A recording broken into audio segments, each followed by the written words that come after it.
Bonjour, je m'appelle Sylvie, donc je suis atteinte d'arthrose et j'adore la randonnée.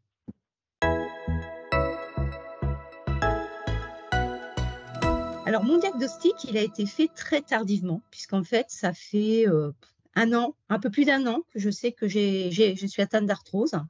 En fait, je souffre, des genoux depuis, de nombreuses années et puis, les douleurs se sont intensifiées, notamment à la marche, hein, et en discutant avec, les uns, les autres, j'ai fini par, consulter un chirurgien qui m'a fait passer des examens, bien évidemment, et le diagnostic est arrivé et là, ça a été la douche froide puisque, j'étais non seulement arthrosique, mais stade 4.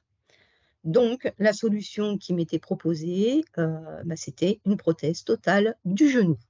Ce à quoi je ne suis pas prête du tout.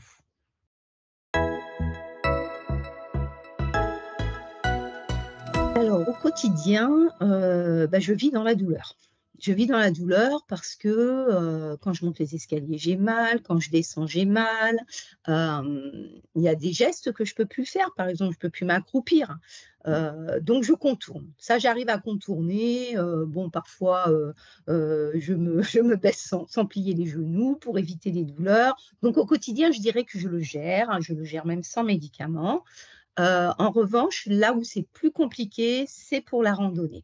Ça remet des choses en cause, ça me demande à revisiter, mon projet de vie. Moi, je me voyais à la retraite en train de randonner dans le monde entier et là, je suis obligée de revoir mes ambitions, parce que la randonnée, c'est mon loisir préféré. C'est un loisir que je pratique avec des amis que j'aime énormément et le fait de devoir ralentir, cette activité est très difficile pour moi, c'est une vraie souffrance parce que d'une part, je suis frustrée, hein, de moins randonner et puis en plus, je m'exclus du groupe puisque, à terme, je vais beaucoup moins voir mes amis puisque c'est quand même notre loisir quotidien et de tous les week-ends.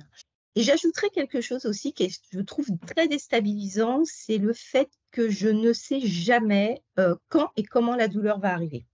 C'est-à-dire que je peux très bien partir et avoir mal au bout de 3 kilomètres et là, je fais toute la randonnée dans la souffrance et c'est plus du plaisir.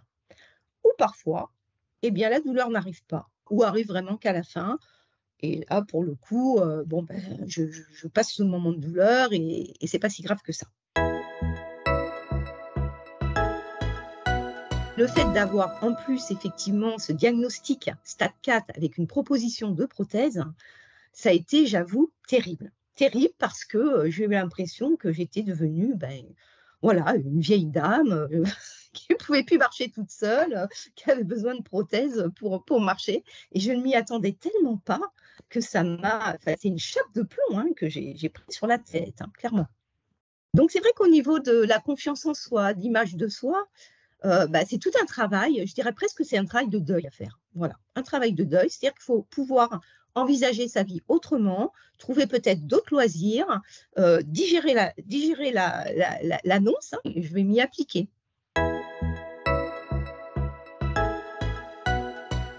Alors je n'en donnerai qu'un.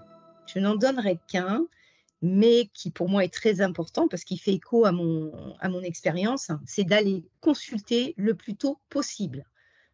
Si vous avez des douleurs, allez vite voir votre médecin généraliste, faites les examens qui sont utiles pour avoir un diagnostic clair et précis et de ne pas attendre comme moi je l'ai fait parce qu'on me parlait de syndrome rotulien et que je m'étais satisfaite de syndrome rotulien et alors qu'en fait il y avait autre chose. Parce que avoir un diagnostic quand on est déjà au stade 4 et que la seule solution proposée c'est la prothèse, c'est un peu dommage. Alors que si on s'y prend avant, je pense qu'il y a des choses à faire. Donc plus on se fait aider, mieux c'est. Parce que vivre dans la souffrance, c'est quand même pas rigolo tous les jours. Voilà, c'est ça que je dirais moi à quelqu'un qui a mal au genou.